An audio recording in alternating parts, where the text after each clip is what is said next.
Welcome to your presentation for GAAP. What is GAAP?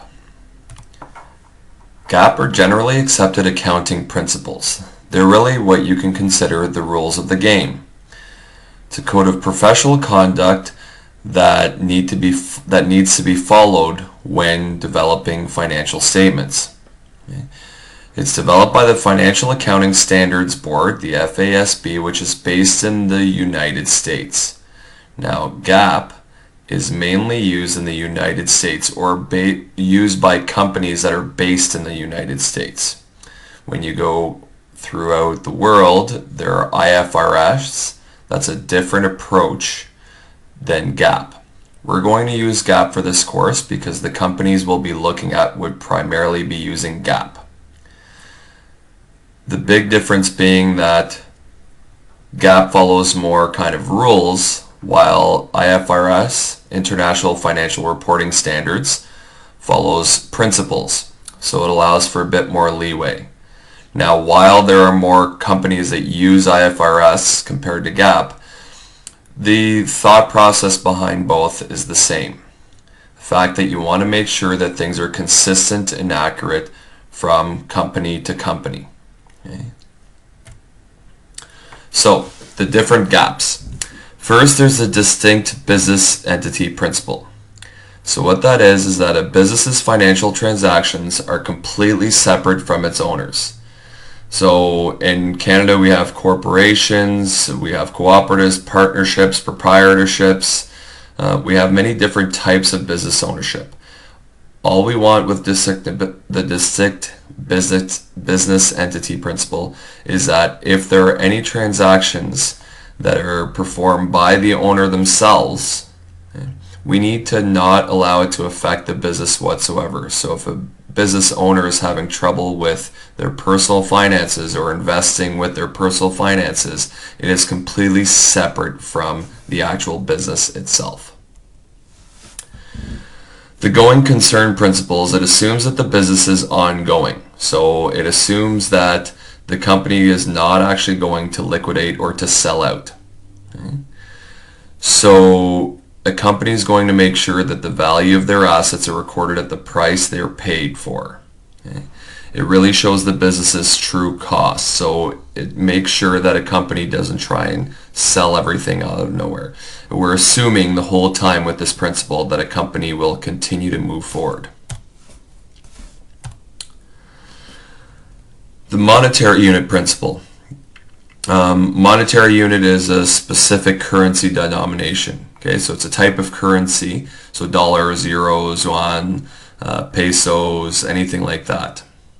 So the principle ensures the financial statements are recorded in an identifiable monetary unit. So we have to make sure that we can identify that it's dollars, euros, Canadian dollars, US dollars. We have to make sure that it's clearly identified. Typically, you're going to see that financial statements are recorded in the home country of the business. So if a business operates in Europe and sells in euros, but the home base, so the home country of the business, the corporate office is in the United States, you have to, at the end, convert all of those statements from euros to US dollars. Okay. For the time period principle, the time period principle is just that we need to clearly identify dates in which financial transactions are reported. So if you remember accounting periods, we need to make sure that we clearly identify the accounting period we're looking at. We want to make sure that everything that we purchase is recorded as far as which date. We want to make sure that we identify our fiscal year. Okay, remember, a fiscal year for a company may be different than a January to December calendar year. When you're operating a business, you don't have to have the same fiscal year, your same year of business as a calendar year. You can do it differently as long as we are clearly identifying those dates. For the time period principle, we also want to make sure that we clearly identify when a business day begins and when it ends. Really what we're doing is we want to make sure that the reader of any financial statements, any financial transactions, they're informed and they know exactly what they're looking at. The cost principle, it supports the going concern and the monetary unit principle. Okay? So it makes sure that the businesses record costs at the price that they were paid, not at the price it costs anybody else. So you have to set the value of items at the cost that you actually paid for that item. Okay?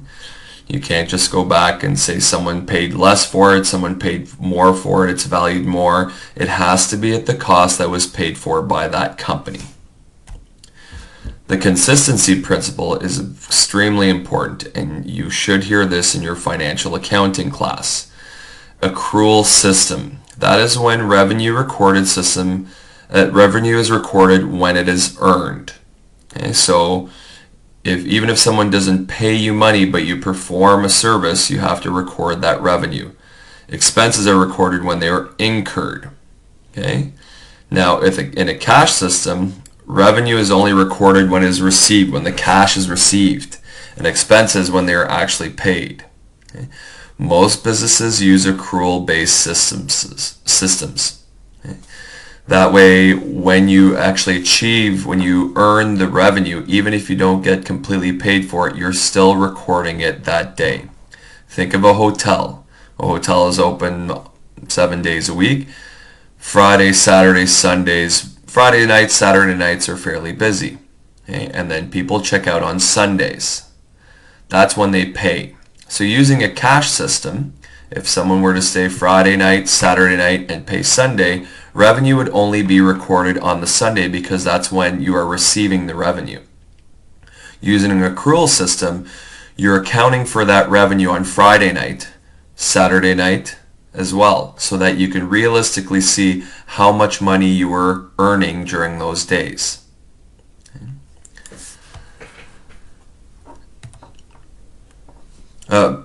For the consistency principle as well, a company has to choose one of these. Again, it's going to be almost all the time accrual based for hospitality businesses, but the important thing is that things are consistent from year to year, from financial statement to financial statement. The matching principle applies to the accrual system, and again, we will only see the accrual system in our class.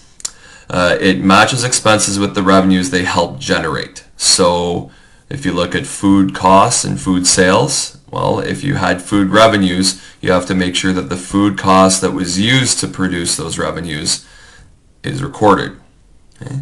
It's also used for capital costs, so capital assets, which you will look at another point in this class. Okay? Depreciation of assets. So it makes sure that also the expenses are matched over time with the revenues that they help generate. So an example would be a car. We could purchase a car today for $20,000. We would not record it for the $20,000 as an expense right away because we're going to use that car, let's say, for deliveries for a pizza place or for any kind of shuttle. We're going to use that car over time, over its useful life. So we're going to expense that car over time. You'll understand more once you get to capital cost allowance. So materiality, what this principle does is it goes actually against the consistency in matching. Remember that for matching, we expense an item over time. Okay? But when we look at this, such items as pens, staplers, the cost and the life of these items are not significant enough to depreciate over time, to expense over time. Okay? What we would do is if we purchase a pen or a stapler, we would account for that expense right away. We would not expense it over time. Okay? We just need to make sure in accounting that this is set. The rules are set very clearly by accountants so that readers of financial statements really understand it, that things like stationery, so that's your pens, your papers, we won't depreciate those over time. We will not expense them over time. As soon as we purchase them, we will put them down as an expense in our financial statements. The objectivity principle. We have to be able to confirm information from the financial statements. So if we see revenues on a financial statement, we need to confirm that where those financial statements came from. Where would you look for this information for revenues? You could look at your point of sale system, okay, your POS, your property management system. All of these systems would have your revenues recorded. Okay? This is why we have these systems as well. It's so that if we do get audited, we can confirm that these revenues actually took place and provide those transactions. For expenses, we would typically look at a bill. Okay, so an invoice of some sort. This is why in hotels we have purchasing managers. They would keep track and keep records, all of these records of all these expenses, so that we can actually confirm, okay, through objectivity, we can confirm, and we have hard copies or soft copies on the computer of all of these invoices, so that we can compare the expenses that are listed on our income statements to actual transactions. Okay? If you do get audited as a hotel, this will be looked at. Your conservatism principle basically states that we want to be conservative when reporting revenues and realistic when reporting expenses. It's basically saying understate your revenues, overstate your expenses. Okay? We're looking at making sure that the accounting that we're using is fair and reasonable, and we're not going to overstate revenues that didn't actually exist and understate expenses just to make our company look good. Okay? That would we basically make sure that we're realistic in what we're presenting to investors, creditors, our company, our owners, everything like that. And then lastly, we have the full disclosure principle. This requires that any past or future event that could affect the financial standing of a business be reported. Okay? So this would be any kind of event that can't be easily discovered by reading the business's financial statements. You would record this as a footnote that would be attached to any kind of financial statement. So let's say there's a serious lawsuit that's ongoing. We need to actually disclose that as a footnote, because that could have a serious effect on our financial statements. Switching from cash to accrual system, that would actually affect our statements a lot. Okay? They might look completely different if we go from cash to accrual. Any kind of tax disputes, anything we're doing with depreciation, if any of our suppliers are going to shut down, anything that may have an effect on our operations, therefore our financial statements, but that you can't see, you need to attach it to our financial statements. So those are the gaps, the rules of the game that we need to follow when developing financial statements.